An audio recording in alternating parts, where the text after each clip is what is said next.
សាវតាស្រុកកំពង់រោក្នុងខេត្តស្វាយរៀង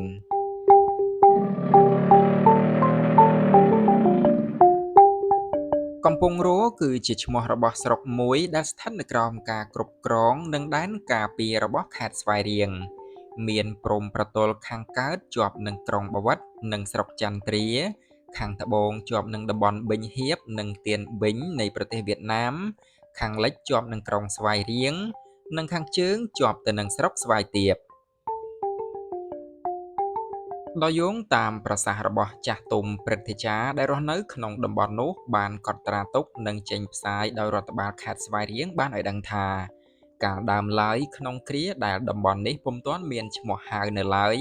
ទីនេះគឺជាតំបន់ដែលសម្បូរទៅដោយព្រែកបឹងបួរនិងព្រៃលិចទឹកដែលអំណោយផលក្នុងការរស់រានមានជីវិតចំពោះពពួកសត្វស្លាបនិងសត្វល្មូនមួយចំនួនជាពិសេសគឺសត្វក្រពើទឹកព្រែកបឹងបួរបានផ្សារភ្ជាប់រវាងធម្មជាតិទៅនឹងវិធីជីវិតប្រចាំថ្ងៃរបស់ប្រជាជនខ្មែរដែលរស់នៅក្នុងតំបន់នោះអ្នកផងទាំងពួងច្រើនរកទទួលទានជួញដូរទៅមកដោយអាស្រ័យលើទូកជាចម្បងនៅត្រង់ទីក្បែរកំពង់ដរដែលពួកគេរមែងឈប់សម្ចតទូកឬសម្ប៉ាននោះគេកត់សម្គាល់ថាឃើញមានសត្វក្រពើធំមួយដែលអាស្រ័យរស់នៅជាយូរមកហើយជារៀងរាល់ថ្ងៃឧបោសថសីលប្រជាជននៅតំបន់នោះរមែងតែងតែបានឮសំឡេងសត្វក្រពើក្រហឹមយំលាន់ឮកងរំពងកាលបើបានឮសំឡេងសត្វក្រពើស្រែកយំឬរោយ៉ាងដូចនេះហើយអ្នកស្រុកមានការភ័យខ្លាចជាខ្លាំងតែពុំហ៊ានធ្វើអ្វីឲ្យរំខានដល់សត្វក្រពើនោះឡើយដោយគេមានជំនឿថាសត្វក្រពើនោះគឺជាអ្នកមានបុណ្យបារមី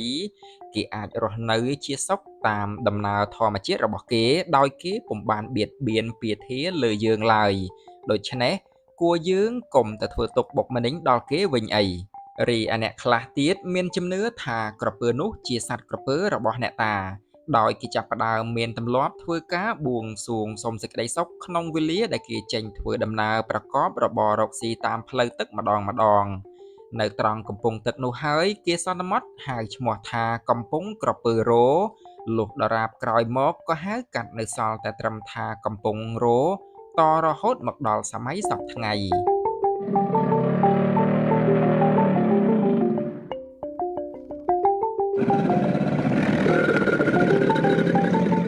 នៅឆ្នាំ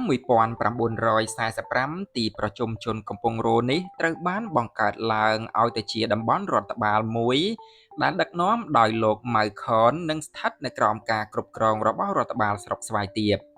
ក្រោយមកនៅថ្ងៃប្រហោះទី9ខែតុលាឆ្នាំ1958ព្រះករុណាព្រះបាទសម្ដេចព្រះនរោត្តមសីហនុស្ដេចបានត្រាស់បង្គាប់ឲ្យកែប្រែតំបន់នេះ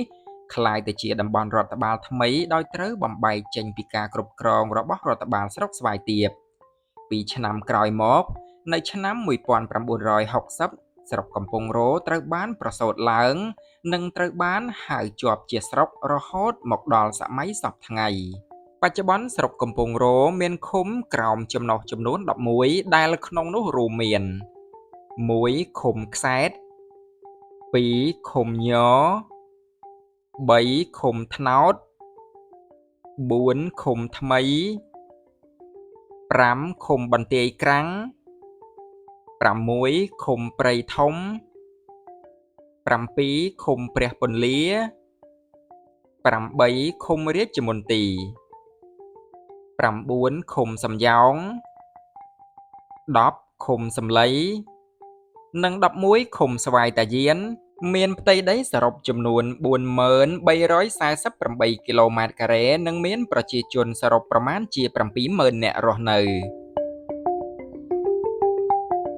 អំពីសាវតានៃរូបសំណាកសត្វក្រពើចាស់ដែលលោកអ្នកនាងធ្លាប់បានឃើញកន្លងមកនៅត្រង់ទីរវង់មូលនៃស្រុកកំពង់រោរូបសំណាកនោះត្រូវបានសាងសង់ឡើងដំបូងក្នុងឆ្នាំ1958ដោយលោកធាងទុយដែលជាអភិបាលស្រុកកំពង់រោដំបូងគេបង្អស់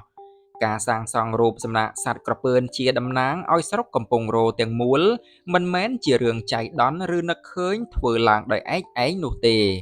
ហេតុដែលនាំឲ្យកសាងរូបសំណាកសត្វក្រពើនោះគឺដើម្បីជាការឧទ្ទិសដល់សត្វក្រពើមួយក្បាលដែលពលរដ្ឋមានជំនឿថាមានបារមីស័ក្តិសិទ្ធិ នឹងតែងតែនាំគ្នាបួងសួងសុំសេចក្តីសុខសប្បាយព្រមទាំងសម្រេចបំណងប្រាថ្នាផ្សេងៗក្រោយសង្គ្រាមរលត់ទៅ62ឆ្នាំក្រោយមកដោយមើលឃើញពីភាពចាស់រិចរិលនៃរូបសំណាកសត្វក្រពើទើបរដ្ឋបាលស្រុកព្រមទាំងព្រះចៅអធិការវត្តរនិងប្រជាពលរដ្ឋបានមូលមតិគ្នាសម្រេចរុះរើនិងសាងសង់ថ្មីឲ្យបានស្អាតនិងធំជាងមុនដើម្បីលើកកម្ពស់សោភ័ណភាពនិងសម្រស់ទីរួមស្រុកឲ្យមើលទៅកាន់តែមានភាពទាក់ទាញឡើងដោយដឹកនាំដោយលោកទឹកពិសិដ្ឋអភិបាលរងស្រុកកំពង់រោពិធីសុំរុះរើរូបសំណាកសត្វក្រពើនៅរង្វង់មូលទីរួមស្រុកកំពង់រោត្រូវបានធ្វើឡើងនៅថ្ងៃទី20ខែវិច្ឆិកាឆ្នាំ2020ដោយមានធ្វើការពិធីប្រុងពាលីសុំការអនុញ្ញាតពីម្ចាស់ទឹកម្ចាស់ដីនិងបារមីថែរក្សារូបសំណាកសត្វក្រពើដែលពលរដ្ឋធ្លាប់មានជំនឿផងដែរនិងគួរបញ្ជាក់ផងដែរថាដោយយោងតាមឧបសម្ព័ន្ធនៃប្រកាសលេខ6752ប្រកចុះថ្ងៃច័ន្ទ6រោចខែចេសឆ្នាំម្សាញ់សពស័កព្រះពុទ្ធសករាជ2569